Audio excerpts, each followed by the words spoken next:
له وأشهد أن محمدًا عبده ورسوله يا أيها الذين آمنوا اتقوا الله حق تقاته ولا تموتن إلا وأنتم مسلمون يا أيها الناس اتقوا ربكم الذي خلقكم من نفس واحدة وخلق منها زوجها وبث منهما رجالا كثيرا ونساء واتقوا الله الذي تساءلون به والأرحام إن الله كان عليكم رقيبا يا أيها الذين آمنوا اتقوا الله وقولوا قولا سديدا يصلح لكم أعمالكم ويغفر لكم ذنوبكم ومن يطع الله ورسوله فقد فاز فوزا عظيما أما بعد فإن خير الحديث كتاب الله وخير الهدي هدي محمد صلى الله عليه وسلم وشر الأمور محدثاتها وكل محدثة بدعة وكل بدعة ضلالة وكل ضلالة في النار. أعوذ بالله السميع العليم من الشيطان الرجيم. قل إن كنتم تحبون الله فاتبعوني يحببكم الله ويغفر لكم ذنوبكم والله غفور رحيم. وقال جل وعلا في مقام آخر: إنما كان قول المؤمنين إذا دعوا إلى الله ورسوله ليحكم بينهم أن يقولوا سمعنا وأطعنا وأولئك هم المفلحون ومن يطع الله ورسوله ويخشى الله ويتقه فأولئك هم الفائزون. عن أبي هريرة رضي الله عنه قال: قال رسول الله صلى الله عليه وسلم: كل أمتي يدخلون الجنة إلا من أبى. قيل: ومن يا أبى يا رسول الله؟ فقال رسول الله صلى الله عليه وسلم: من أطاعني دخل الجنة ومن عصاني فقد أبى. اللہ سبحانہ و تعالی نے سب سے عظیم نعمت جو ہمیں عطا کی ہے وہ اسلام ہے، اور اللہ سبحانہ و تعالی نے قرآن کریم کے اندر اس تعلق سے ہماری رہنمائی بھی فرمائی: ان الدین عند اللہ الاسلام. اللہ سبحانہ و تعالی کے نزدیک جو پسندیدہ دین اور مذہب ہے وہ اسلام ہے، اور اللہ سبحانہ و تعالی نے اس دین کو جب ہمیں عطا کیا تو اس دین کی وضاحت کے لیے اللہ سبحانہ و تعالی نے پیارے نبی صلی اللہ علیہ وسلم کو بھیجا، اور اللہ تعالی نے قرآن کریم کے اندر فرمایا: اليوم اکملت لکم دینکم واتممت علیکم نعمتی ورضیت لکم الاسلام دینا، کہ آج میں نے تمہارے لیے دین کو مکمل کر دیا ہے اور دین اسلام سے میں تمہارے راضی ہو گیا، تمہارے سے دین اسلام کی وجہ سے۔ یہاں پہ ہم آیت کے اندر دیکھیں کہ اللہ سبحانہ و تعالی نے کہا کہ الیوم اکملت لکم دینکم، کہ میں نے تمہارے لیے دین کو مکمل کر دیا۔ اکمل عربی زبان کا لفظ ہے جو اسم التفضیل، یعنی گرامر کے اعتبار سے اس کو اسم التفضیل کہا جاتا ہے، یعنی سب سے زیادہ مکمل اور کمپلیٹ۔ اور ویسے بھی اگر ہم کہتے ہیں کہ دین کامل ہے یا کوئی کام جو ہے وہ کامل ہے، تو کامل کا مطلب یہ ہوتا ہے کہ اب اس کام کے اندر کوئی نقص اور کوئی عیب نہیں، نہ ہم اس میں کسی چیز کی کمی کر سکتے ہیں اور نہ ہی ہم اس میں کسی چیز کی زیادتی کر سکتے ہیں۔ اسی چیز کو کہا جاتا اکمل یا کامل۔ کامل چیز میں نہ کسی چیز کے ایڈ کرنے کی گنجائش ہے اور نہ ہی کسی چیز کو نکالنے کی گنجائش ہے۔ اگر ہم نے اس سے کوئی چیز نکال دی تو وہ ناقص ہو جائے گا، کوئی چیز اگر بڑھا دی تو بھی وہ کامل نہیں رہے گا۔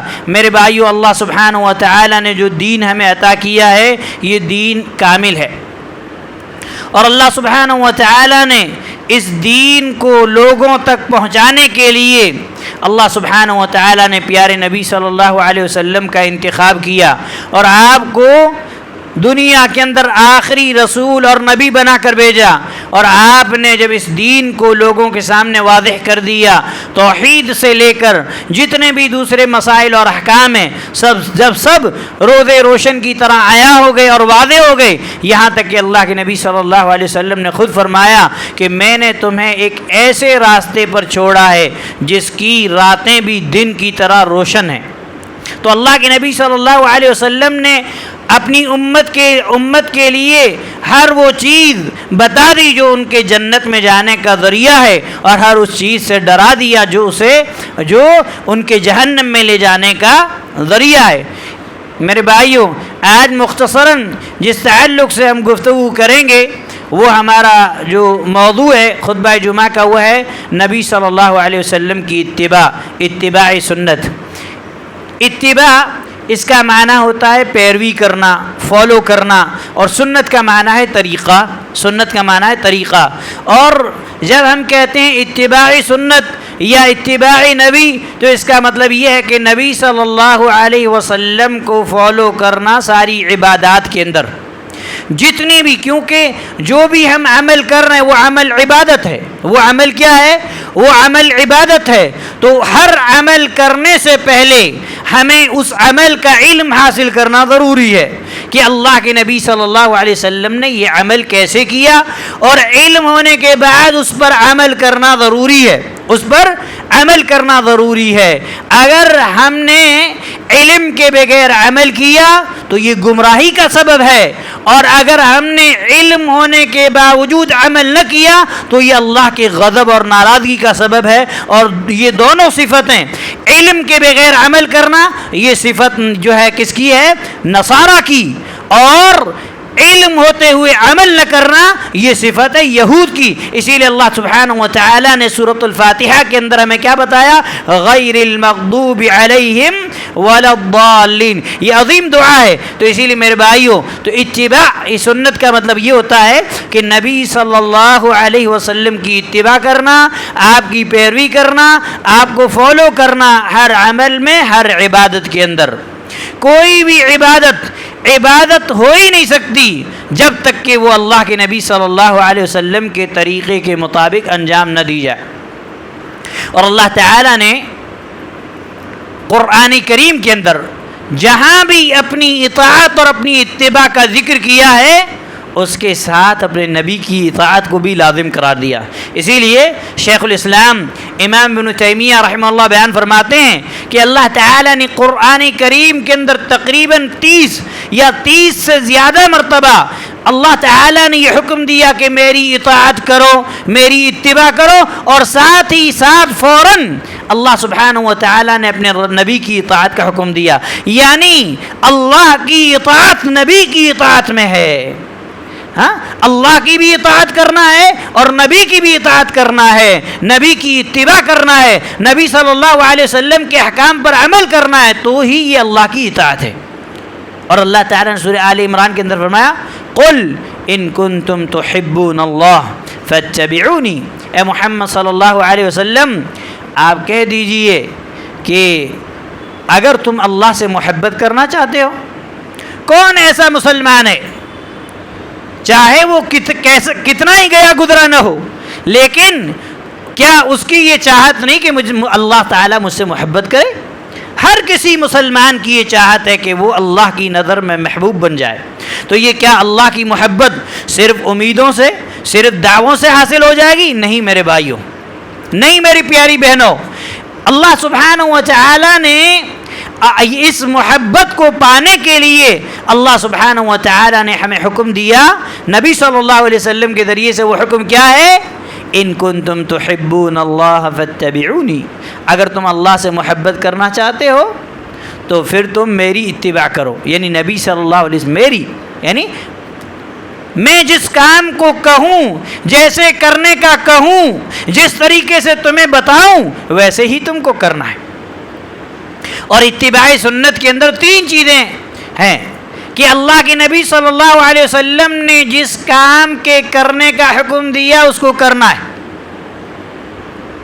یعنی آپ نے زبانی طور پر حکم دیا اور آپ صلی اللہ علیہ وسلم نے کوئی عمل کر کے بتلایا، اس کو ویسے ہی کرنا ہے۔ آپ صلی اللہ علیہ وسلم کی موجودگی میں کوئی عمل صحابہ نے کیا اور آپ صلی اللہ علیہ وسلم نے اس پر خاموشی اختیار کی تو یہ بھی سنت ہے، یہ بھی سنت ہے، یہ بھی سنت ہے۔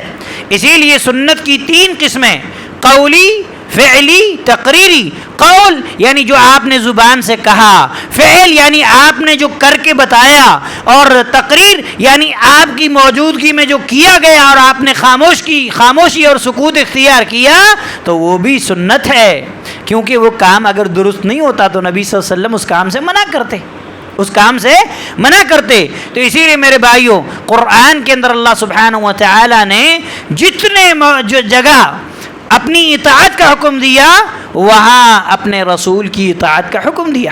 اسی لیے شیخ الاسلام امام تیمیہ رحمہ اللہ کہتے ہیں کہ ان اتنی جگہوں پہ اللہ سبحانہ و تعالیٰ کا حکم دینا یہ اس بات کی اہمیت کے لیے ہے کہ اللہ کے رسول کی اطاعت اللہ کی اطاعت ہے، اللہ کے رسول کی نافرمانی اللہ تعالیٰ کی نافرمانی ہے، اللہ کے رسول کی مخالفت اللہ تعالیٰ کی مخالفت ہے۔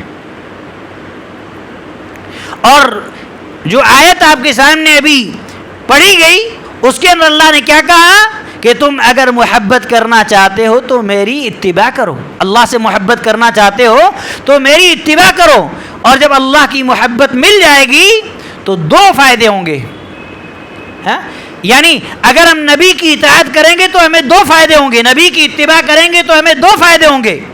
پہلا فائدہ کیا ہے کہ اللہ کی محبت حاصل ہوگی، اور جس انسان کو اللہ کی محبت مل جائے دنیا اور آخرت کے اندر کبھی بھی وہ ناکام نہیں ہو سکتا۔ اور دوسری چیز وَيَغْفِرْ لَكُمْ ذُنُوبَكُمْ، تمہارے گناہوں کی مغفرت ہو جائے گی۔ جو تم نے اللہ سبحانہ و تعالیٰ کی نافرمانی تم سے ہو گئی اور تم اللہ کے نبی صلی اللہ علیہ وسلم کی اتباع کرو گے تو آپ کی اتباع کے برکت میں اللہ سبحانہ و تعالی تم کو اپنا محبوب بھی بنا لے گا، تمہارے گناہوں کو معاف بھی کر دے گا۔ اور اللہ تعالی نے دوسری جگہ پر فرمایا انما كان قول المؤمنین اذا دعوا الى اللہ ورسولہ لیحکم بینہم، کہ مومنوں کی بات یہ ہوتی ہے جب انہیں کہا جاتا ہے کہ اللہ اور اس کے رسول نے تمہیں اس بات کی طرف بلایا ہے یا اس بات کا حکم دیا ہے تو وہ کہتے ہیں ان یقولوا سمعنا واطعنا، تو مومن اس کا جواب یہ دیتے ہیں کہ جو اللہ اور اللہ کے رسول نے کہا ہم نے اس کو سن بھی لیا، واطعنا، اور اس کو فالو بھی کر لیا، اس کی اطاعت بھی کر لی۔ اللہ اور اللہ کے رسول کی باتیں سننے سے فائدہ نہیں ہے، سن کر عمل کرنے سے، سن کر اطاعت کرنے سے فائدہ حاصل ہوتا ہے۔ اسی لیے اللہ تعالیٰ نے مومنوں کی خوبی یہ بتائی کہ مومن صرف سنتے نہیں ہیں، بہت سارے ہم میں سے ایسے لوگ ہیں جو شوقین ہیں اللہ اور اللہ کے رسول کی باتیں سننے کے، لیکن عمل کی کوئی فکر نہیں ہے۔ اور میں انشاءاللہ آخر میں صحابہ اکرام کی چند مثالیں آپ کو دوں گا کہ صحابہ اکرام اللہ کے نبی صلی اللہ علیہ وسلم کا جب حکم سنتے تھے تو وہ کس طریقے سے آپ صلی اللہ علیہ وسلم کی اتباع کرتے تھے۔ تو اللہ نے فرمایا کہ مومن یہ کہتے ہیں کہ ہم نے سن بھی لیا اور اطاعت بھی کر لی، یعنی جو ہم نے سنا اس پر عمل بھی کیا۔ پھر اللہ نے فرمایا وَأُولَئِكَ هُمُ الْمُفْلِحُونَ، یہی لوگ کامیاب ہیں، یہی لوگ کامیاب ہیں۔ کامیابی اللہ اور اللہ کے رسول کی اطاعت میں ہے، اس کے بغیر انسان کامیاب نہیں ہو سکتا، نہیں دنیا کے اندر نہیں آخرت کے اندر۔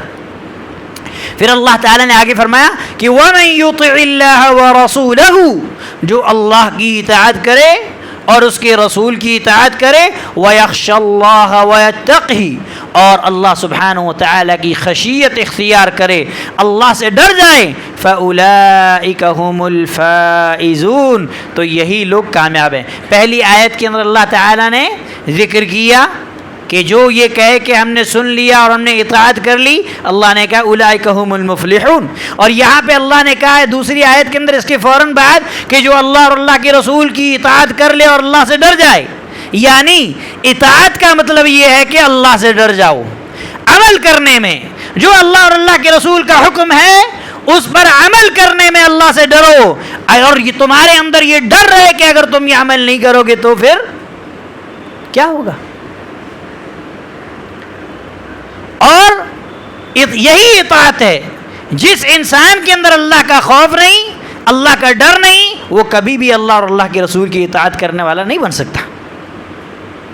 اور تقوی جو اللہ کا ڈر اور اللہ کا خوف ہے، یہ ایک ایسی نعمت ہے جو انسان کو حقیقت میں سعادت مند بناتی ہے، دنیا کے اندر بھی اور آخرت کے اندر. اسی لیے اللہ نے قرآن کے تعلق سے سورہ بقرہ کی پہلی آیت کے اندر کیا فرمایا؟ ذَلِكَ الْكِتَابُ لَا رَيْبَ فِيهِ هُدًى لِّلْمُتَّقِينَ، کہ قرآن ہدایت ہے کن کے لیے؟ اللہ سے ڈرنے والوں کے لیے. دوسرے لوگ سنیں گے پڑھیں گے، اگر اللہ سے ڈرنے والے نہیں ہیں تو ان کے لیے ہدایت نہیں ہے. اللہ نے جنت کا ذکر کیا تو کیا فرمایا آخرت میں؟ وَسَارِعُوا إِلَى مَغْفِرَةٍ مِّن رَّبِّكُمْ وَجَنَّةٍ عَرْضُهَا السَّمَاوَاتُ وَالْأَرْضُ أُعِدَّتْ لِلْمُتَّقِينَ، کہ جنت کن کے لیے تیار کی گئی ہے؟ متقیوں کے لیے، پرہیزگاروں کے لیے. اسی لیے میرے بھائیوں، اللہ سبحانہ و تعالیٰ کا تقوی، اسی لیے ہمارے نبی صلی اللہ علیہ وسلم اللہ سے دعا کرتے تھے، اللہم انی اسألک الہدی والتقی والعفاف والغنی، کہ اللہ سبحانہ و تعالیٰ میں تجھ سے ہدایت طلب کرتا ہوں. کون؟ جو لوگوں کے لیے ہادی بن کر آئے، وہ اللہ سے ہدایت مانگ رہے ہیں، وہ اللہ سے ہدایت طلب کر رہے ہیں. جو سب سے زیادہ اللہ سے ڈرنے والے، وہ اللہ سے سوال کر رہے ہیں کہ اللہ مجھے تو تقوی والا بنا دے. تو مجھے اور آپ کو یہ دعا کرنے کی ضرورت نہیں ہے. اسی لیے میرے بھائیوں، ہم اپنے سجود کے اندر، اپنی دعاؤں کے اندر کثرت سے یہ دعا کریں تو انشاءاللہ اللہ سبحانہ و تعالیٰ کی توفیق سے ہمیں ہدایت بھی ملے گی، اور اسی طریقے سے تقوی اور پرہیزگاری بھی ملے گی، اسی طریقے سے پاک دامنی اور بے نیازی بھی ملے گی. اور اللہ سبحانہ و تعالیٰ نے قرآن کے اندر جہاں اپنی نافرمانی کے تعلق سے عذاب کی دھمکی دی تو ساتھ میں ہمارے نبی صلی اللہ علیہ وسلم کا بھی ذکر کیا. اللہ تعالیٰ فرماتا ہے سورہ نساء کے اندر، وَمَن يَعْصِ اللَّهَ وَرَسُولَهُ وَيَتَعَدَّ حُدُودَهُ يُدْخِلْهُ نَارًا خَالِدًا فِيهَا، کہ جو اللہ کی نافرمانی کرے اور اس کے رسول کی نافرمانی کرے، اور اللہ اور اللہ کے رسول کی جو حدود متعین ہے کہ اللہ نے حد مقرر کر دیا، اس کے رسول نے حد مقرر کر دی ہے کسی کام کے تعلق سے، اس کو تجاوز کر جائے، اس کو پامال کر جائے، تو اللہ سبحانہ و تعالیٰ ایسے لوگوں کو جہنم کے اندر داخل کرے گا. اور اللہ تعالیٰ نے دوسری جگہ پر فرمایا، وَمَا آتَاكُمُ الرَّسُولُ فَخُذُوهُ، رسول جو تمہیں دیں اسے لے لو. وَمَا نَهَاكُمْ عَنْهُ فَانْتَهُوا، اور جس کام سے منع کریں، جس کام سے روکیں، اس سے رک جاؤ. ہم ہر مسلمان، جتنے بھی مسلمان ہیں دنیا کے اندر، سب مسلمانوں کا نبی صلی اللہ علیہ وسلم سے محبت کا دعویٰ ہے. کوئی تو اس محبت کے دعوے میں صادق ہے، سچا ہے، اور اکثریت جھوٹی ہے. اکثریت نبی صلی اللہ علیہ وسلم سے محبت کے معاملے میں جھوٹی ہے. کیوں؟ ان المحب لمن يحب يطيع، کیونکہ محبت کرنے والا جسے محبت کا دعویٰ کرتا ہے اس کی اطاعت اور فرمان برداری کرتا ہے. اگر آپ کسی سے محبت کا دعویٰ کر رہے لیکن اس کی بات پر عمل نہیں کر رہے، اس کی بات کو مان نہیں رہے، تو آپ کی یہ محبت کا دعویٰ کیا ہے؟ محبت کا دعویٰ جھوٹا ہے. اسی لیے اللہ کے نبی صلی اللہ علیہ وسلم فرمایا، کل امتی یدخلون الجنہ، کہ میری امت کا ہر فرد، ہر آدمی جنت میں داخل ہوگا. لیکن پھر اللہ کے نبی صلی اللہ علیہ وسلم نے کچھ لوگوں کو الگ کیا. اللہ عربی زبان کا لفظ ہے جس کو کہتے ہیں، عربی زبان میں گرامر کے اعتبار سے وہ کہتے ہیں استثناء. یعنی آپ فرما رہے ہیں کہ میری امت کا ہر فرد، ہر شخص جنت میں جائے گا، الا من ابا، سوائے اس کے جو جنت میں جانے سے انکار کرے. صحابہ نے جب یہ بات سنی تو صحابہ اکرام پریشان ہو گئے. کہ اللہ کے نبی صلی اللہ علیہ وسلم بلا جنت میں جانے سے انکار کون کر سکتا ہے؟ کس کو جنت نہیں چاہیے؟ کس کو جنت نہیں چاہیے؟ ہر کسی کو جنت چاہیے، جنت میں جانے سے کون انکار کرے گا؟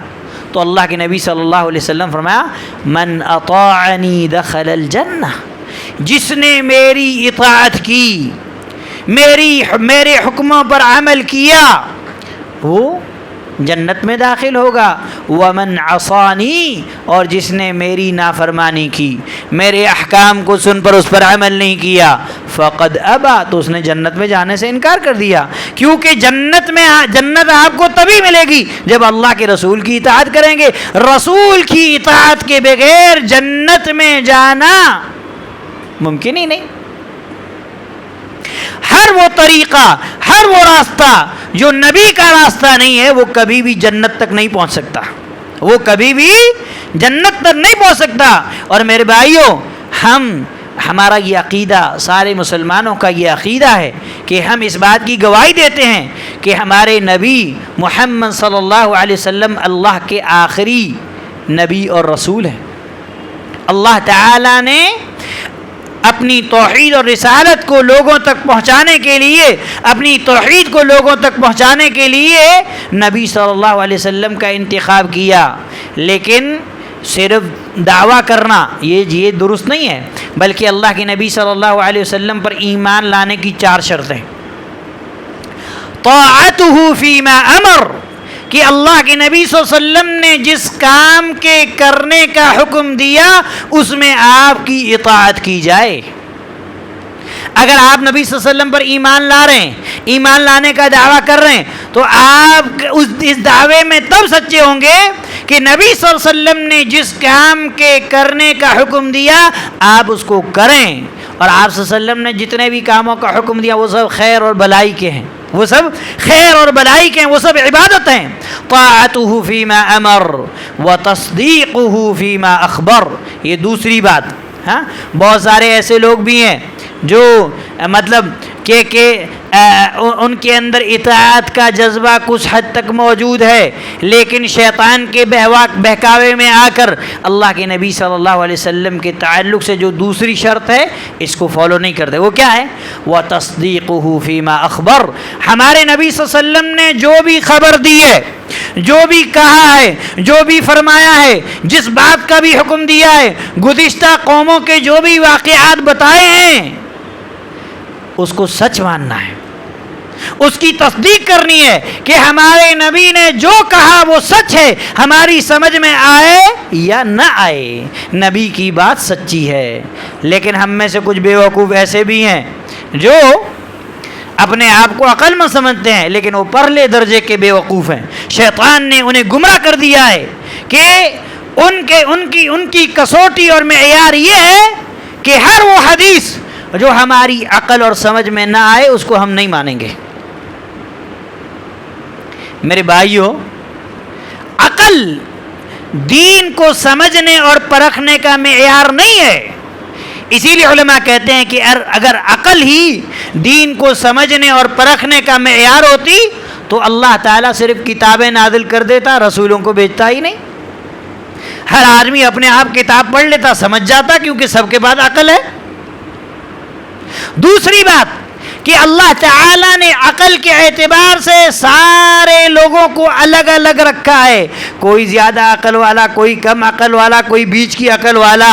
تو پھر اگر عقل ہی دین کو سمجھنے کا معیار ہوتی تو اللہ سب عقلوں کو برابر کر دیتا، کوئی بیوقوف نہیں رہتا، سب عاقل رہتے، سب عاقل رہتے۔ اسی لیے میرے بھائیوں، جو انسان اللہ کے نبی صلی اللہ علیہ وسلم کی بتائی ہوئی باتوں پر ایمان نہیں لاتا، اس کو سچ نہیں مانتا، وہ نبی پر ایمان رکھنے والا نہیں ہے۔ تیسری چیز، وَاجْتِنَابُ مَا نَهَى عَنْهُ وَزَجَرَ، کہ اللہ کے نبی صلی اللہ علیہ وسلم نے جس چیز سے روکا ہے، جس چیز سے منع کیا ہے، اس سے اپنے آپ کو بچا لینا۔ دعویٰ کر رہے ہیں کہ ہم اللہ کے نبی صلی اللہ علیہ وسلم پر ایمان لانے والے، لیکن نبی صلی اللہ علیہ وسلم کی وہ حدیث، وہ بات جو ہماری مرضی کے مطابق رہے اس پر ہم عمل کرتے، جو ہماری مرضی کے مطابق نہیں رہتے اس کو ہم سائڈ کر دیتے۔ تو یہ بات نہیں ہوئی، یہ بات نہیں ہوئی۔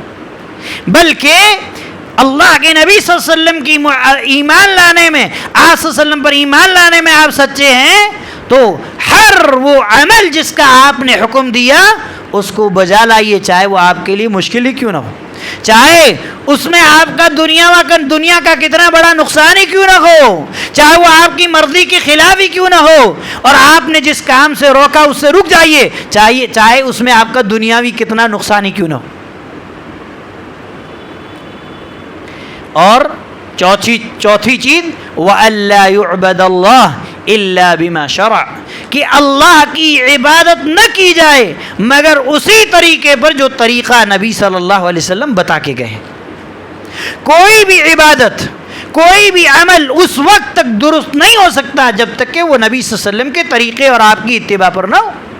اسی اللہ کے نبی صلی اللہ علیہ وسلم کیا فرمایا؟ من عمل عملا لیس علیہ امرنا فہو رد، جس نے ایسا عمل کیا جو عمل مجھ سے ثابت نہیں وہ عمل مردود ہے۔ اب پچھلی رات کا ہی آپ مسلمانوں کے حالات دیکھ لیجئے کہ کیا نبی صلی اللہ علیہ وسلم نے یہ اعمال کیے ہیں؟ کیا نبی صلی اللہ علیہ وسلم نے اس رات کو عبادت کے لیے خاص کیا؟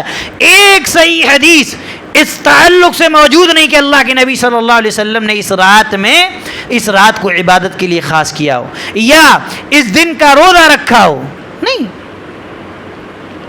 جو اصل شعبان مہینے کی فضیلت تھی وہ کیا تھی کہ آپ صلی اللہ علیہ وسلم، اسامہ بن زید رضی اللہ تعالیٰ عنہ کہتے ہیں کہ اللہ کے نبی صلی اللہ علیہ وسلم شعبان میں کثرت سے روزے رکھتے، اور دوسری روایت بھی اس تعلق سے موجود ہے۔ تو کہتے ہیں کہ میں نے آپ صلی اللہ علیہ وسلم سے سوال کیا، اللہ کے نبی صلی اللہ علیہ وسلم کیا بات ہے کہ آپ دوسرے مہینوں میں اتنے روزے نہیں رکھتے جتنے آپ شعبان میں رکھتے ہیں؟ تو آپ نے کیا فرمایا؟ آپ نے فرمایا ھذا شہر بین رجب و رمضان یغفل الناس عنہ، آپ نے فرمایا کہ یہ جو مہینہ رجب اور رمضان کے بیچ میں، کیونکہ رجب حرمت والا مہینہ ہے، رمضان فضیلتوں اور برکتوں والا مہینہ ہے، تو دو مہینے کے بیچ میں، حرمت والے اور فضیلت والے دو مہینوں کے بیچ میں یہ مہینہ آ گیا شعبان، اس لیے لوگ غافل ہو گئے، اس کو اہمیت نہیں دی۔ تو آپ نے فرمایا کہ لوگ اس سے غافل ہیں، لیکن اس مہینے کے تعلق سے آپ نے فرمایا کہ وَهُوَ شَهْرٌ تُرْفَعُ فِيهِ الْأَعْمَالُ إِلَى رَبِّ الْعَالَمِينَ، یہ وہ مہینہ ہے جس مہینے کے اندر اعمال اللہ کے یہاں پیش کیے جاتے ہیں۔ فَأُحِبُّ أَن يُرْفَعَ عَمَلِي وَأَنَا صَائِمٌ، تو مجھے یہ بات پسند ہے، میں اس بات کو پسند کرتا ہوں کہ جب میرا عمل اللہ کے لیے پیش کیا جائے تو میں روزے سے رہوں۔ دیکھو اعمال کی پیشی کی اللہ کے یہاں تین قسمیں، ایک ڈیلی کا عمل اللہ کے یہاں پیش ہونا جیسا کہ آپ لوگوں کو معلوم ہے فجر اور عصر کے وقت، اور دوسرا ہفتے کا جیسے جمعرات جو آپ صلی اللہ علیہ وسلم روزہ رکھتے تھے، اور تیسرا سالانہ ایئرلی، تو جو سالانہ عمل پیش ہوتا ہے وہ اس حدیث کو ہم دیکھیں تو شعبان کے مہینے میں ہوتا ہے۔ تو آپ صلی اللہ علیہ وسلم کثرت سے روزہ رکھتے تھے، اور آپ نے کسی دن کو روزے کے لیے خاص نہیں کیا بلکہ آپ کثرت سے اس میں روزہ رکھتے تھے، اور صحابہ اکرام رضوان اللہ علیہ مجمعین بھی رکھا کرتے تھے۔ اس لیے میرے بھائیوں، جو عمل ہمارے نبی صلی اللہ علیہ وسلم نے کیا ہے وہی ہم کریں گے تو یہ اتباع ہے، اور جو کام ہمارے نبی صلی اللہ علیہ وسلم نے نہیں کیا چاہے ہم اسے کتنا ہی بہتر سمجھیں وہ کام بہتر نہیں ہو سکتا، وہ کام بہتر نہیں ہو سکتا۔ اور اللہ کے نبی صلی اللہ علیہ وسلم نے فرمایا کہ من عصانی فقد عصى اللہ، کہ جس نے میری نافرمانی کی اس نے اللہ کی نافرمانی کی۔ تو اللہ کے رسول کی نافرمانی دراصل اللہ کی نافرمانی ہے، کیونکہ رسول بنا کر ان کو کس نے بھیجا؟ اللہ نے بھیجا۔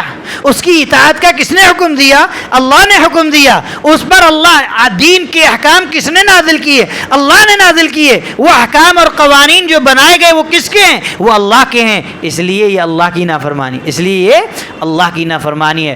آخر میں آپ کو صحابہ کرام رضوان اللہ علیہ مجمعین کی چند مثالیں پیش کرتا ہوں کہ صحابہ اللہ کے نبی صلی اللہ علیہ وسلم کی اتباع کیسے کرتے تھے، اور اس تعلق سے صحابہ کی مثالیں تو ہمیں بہت ملتی ہیں، لیکن میں آپ کے سامنے جو مثالیں پیش کروں گا خصوصاً حضرت عبداللہ بن عمر رضی اللہ تعالیٰ عنہ کے تعلق سے، اور اسی طریقے سے خریم الاسدی رضی اللہ تعالیٰ عنہ کے تعلق سے، حضرت عبداللہ بن عمر رضی اللہ تعالیٰ عنہ کے تعلق سے نافع جو شاگرد ہیں حضرت عبداللہ بن عمر کے، تو بیان کرتے ہیں کہ لو رأیت ابن عمر، کہ اگر تم عبداللہ بن عمر رضی اللہ تعالیٰ عنہ کو دیکھ لیتے یتبع آثار رسول اللہ صلی اللہ علیہ وسلم لقلت هذا مجنون، کہ عبداللہ بن عمر آپ صلی اللہ علیہ وسلم کے آثار پر، آپ کے احکام پر جو عمل کرتے تھے، جو آپ کو فالو کرتے تھے، جو آپ کو اتباع کرتے تھے،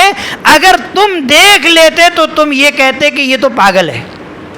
اس قدر، اس شدت کے ساتھ آپ صلی اللہ علیہ وسلم کے جو ہے احکام پر، آپ صلی اللہ علیہ وسلم کے طریقے پر حضرت عبداللہ بن عمر چلتے۔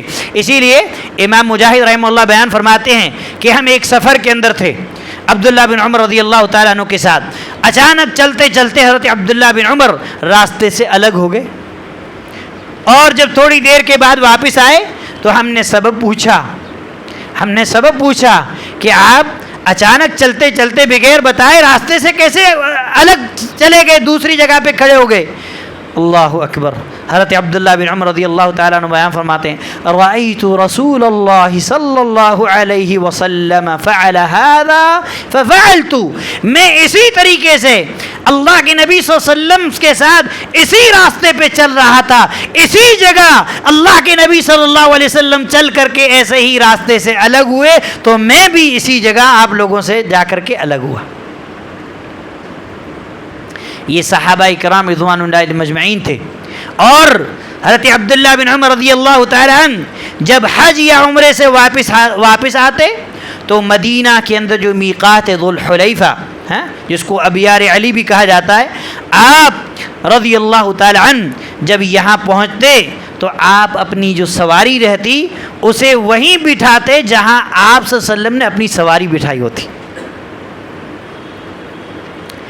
اور حج کے دوران اسی وادی، اسی پہاڑ، اسی راستے سے آپ گزرتے جہاں سے اللہ کے نبی صلی اللہ علیہ وسلم گزرتے، اسی جگہ رکتے جہاں اللہ کے نبی صلی اللہ علیہ وسلم رکے ہوتے، اسی جگہ سوتے جہاں اللہ کے نبی صلی اللہ علیہ وسلم سوتے، اسی جگہ قیام کرتے جہاں اللہ کے نبی صلی اللہ علیہ وسلم نے قیام کیا، اسی جگہ نماز پڑھتے جہاں اللہ کے نبی صلی اللہ علیہ وسلم نے نماز پڑھی۔ اور آپ کے بیٹے سالم کہتے ہیں کہ میرے والد محترم مدینہ اور مکہ کے درمیان راستے میں چلتے چلتے کئی جگہیں ڈھونڈ کر آپ رضی اللہ تعالیٰ عنہ وہاں نماز پڑھتے۔ کیوں؟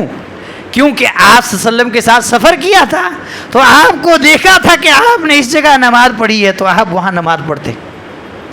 ہم دعویٰ کرتے ہیں لیکن مرضی کے خلاف جو عمل اللہ کے نبی صلی اللہ علیہ وسلم کا حکم ہو گیا اس پہ ہم عمل نہیں کرتے۔ اور صحابہ کرام کو جو اللہ تعالیٰ نے کہا وَكُلًّا وَعَدَ اللَّهُ الْحُسْنَى، جتنے صحابہ ہیں سارے صحابہ کے لیے اللہ نے بھلائی کا وعدہ کیا، اور حسنہ سے مراد جنت ہے۔ حسنہ سے مراد کیا ہے؟ جنت۔ تو جنت کا وعدہ ایسے ہی نہیں ملا بلکہ انہوں نے عمل کر کے دکھایا، انہوں نے ثابت کر کے دکھایا، انہوں نے اپنی خواہشات کو مار دیا، انہوں نے اپنی مرضیوں کو چھوڑ دیا، اللہ اور اللہ کے رسول کی مرضی کو مقدم کیا، اور پھر فرماتے ہیں سالم کہ وہی قیام کرتے، رات گزارتے جہاں آپ صلی اللہ علیہ وسلم نے رات گزارتی، یہاں تک کہ سفر میں اگر کسی درخت کے سائے میں آپ نے آرام کیا ہوتا یا دن کے وقت قیلولہ کیا ہوتا تو حضرت عبداللہ بن عمر یہ بھی کرتے۔ اور میرے بھائیو آپ تو حیران ہو جائیں گے، بلکہ یہاں تک احادیث کے اندر بات موجود ہے کہ حضرت عبداللہ بن عمر رضی اللہ تعالی عنہ نے جہاں آپ صلی اللہ علیہ وسلم کو اپنی حاجت پوری کرتے دیکھا، جس جگہ عبداللہ بن عمر اپنی حاجت بھی اسی جگہ پوری کرتے۔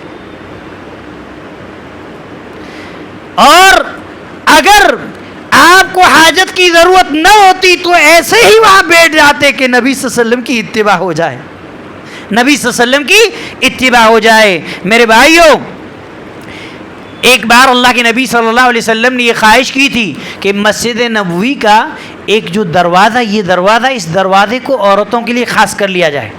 آپ نے حکم نہیں دیا، آپ نے صرف اس چیز کا اظہار کیا تھا۔ تو صحابہ کہتے ہیں کہ حضرت عبداللہ بن عمر نے اس چیز کو محفوظ کر لیا، مرتے دم تک حضرت عبداللہ بن عمر اس دروازے سے داخل نہیں ہوئے کبھی۔ کبھی اس دروازے سے داخل نہیں ہوئے۔ میرے بھائی عبداللہ بن عمر کی تو کئی مثالیں ہیں، اسی لیے آپ کو کہا جاتا ہے کہ سب سے زیادہ صحابہ میں آپ صلی اللہ علیہ وسلم کی سنت تو چھوڑیے، ابھی آپ کے سامنے اکثر چیزیں جو بیان کی گئی یہ عادات تھی، لیکن حضرت عبداللہ بن عمر عادتوں کو بھی فالو کرتے تھے۔ اور سیدنا عبداللہ بن مسعود رضی اللہ تعالیٰ عنہ کے تعلق سے آپ نے سنا ہوگا کہ اللہ کے نبی صلی اللہ علیہ وسلم خطبہ دے رہے تھے، خطبے کے دوران آپ صلی اللہ علیہ وسلم نے حکم دیا کہ بیٹھ جاؤ۔ حضرت عبداللہ بن مسعود دروازے پہ پہنچے تھے، آواز کان میں پہنچی نبی صلی اللہ علیہ وسلم کی تو وہیں بیٹھ گئے، یہ نہیں کہ چل کے اور جاؤں آگے آ کے مسجد میں بیٹھوں۔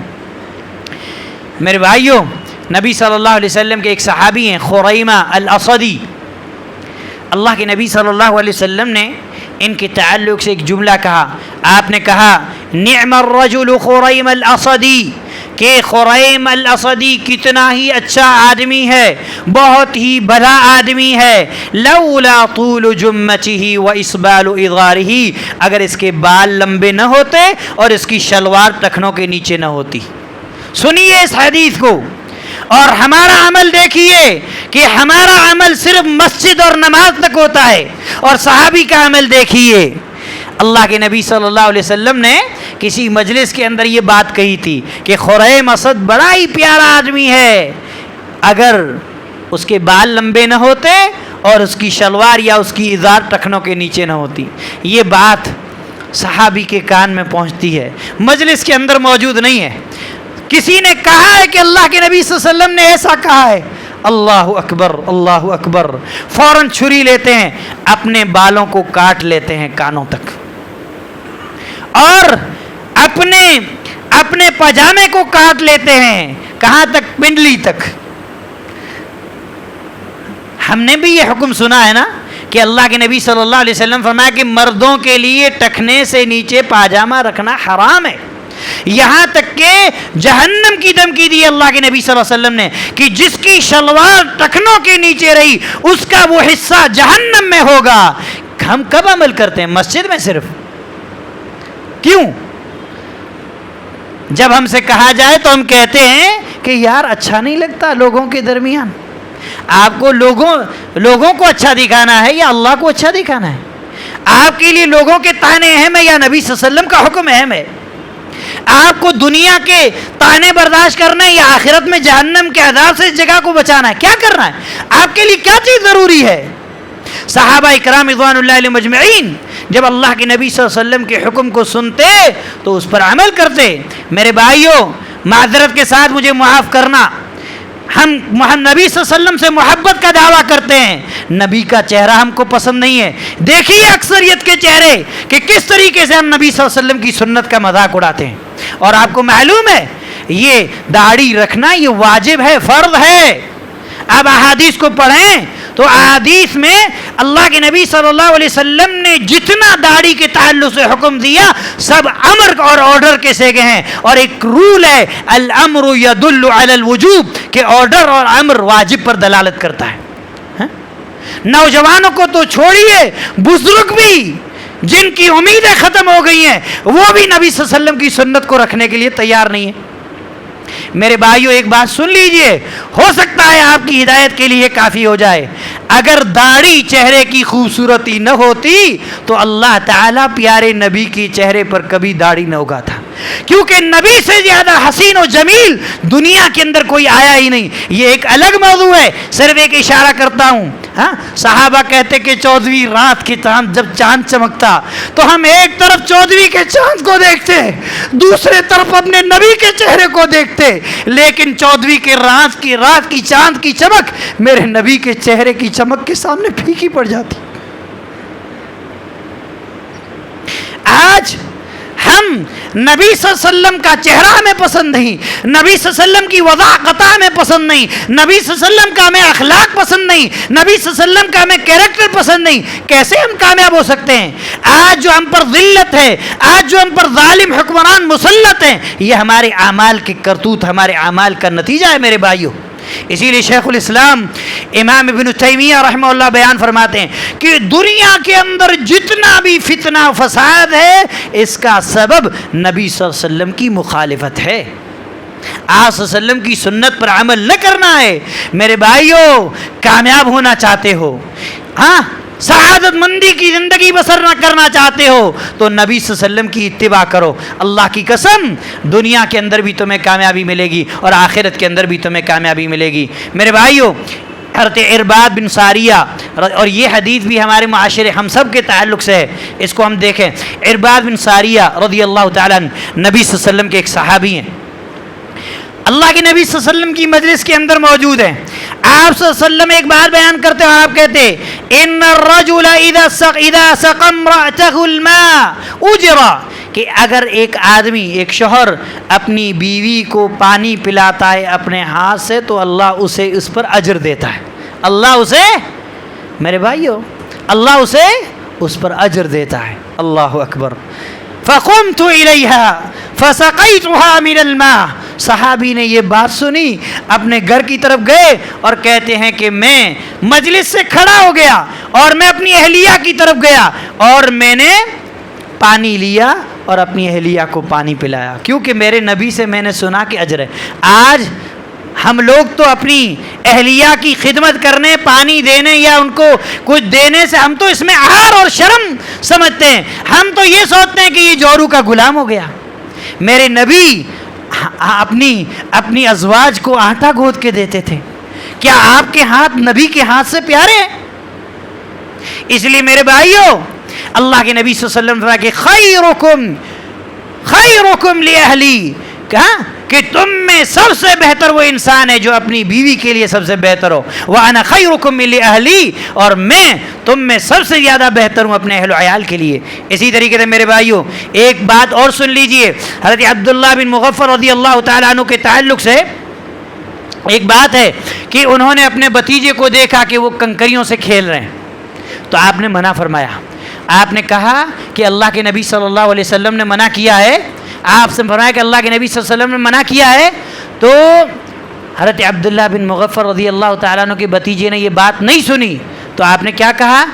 آپ نے کہا کہ میں تم سے اب بات نہیں کروں گا کیونکہ تو نے نبی صلی اللہ علیہ وسلم کی بات کو عمل نہیں کیا، میں تمہارے سامنے نبی کی بات بیان کر رہا ہوں اور تم اس کو ماننے کے لیے تیار نہیں۔ تو میرے بھائیو، ضرورت اس بات کی ہے کہ ہم کامیاب ہونا چاہتے ہیں تو نبی صلی اللہ علیہ وسلم کی اتباع ہر حکم میں، ہر عمل میں کریں۔ اللہ تعالی ہم سب کے دلوں میں نبی صلی اللہ علیہ وسلم کی اتباع اور کی محبت پیدا کر دے، اور اللہ تعالی جب تک ہمیں زندہ رکھے اس دار فانی کے اندر توحید و سنت پہ زندہ رکھے، جب ہمارا خاتمہ فرمائے تو توحید و سنت پر خاتمہ فرمائے۔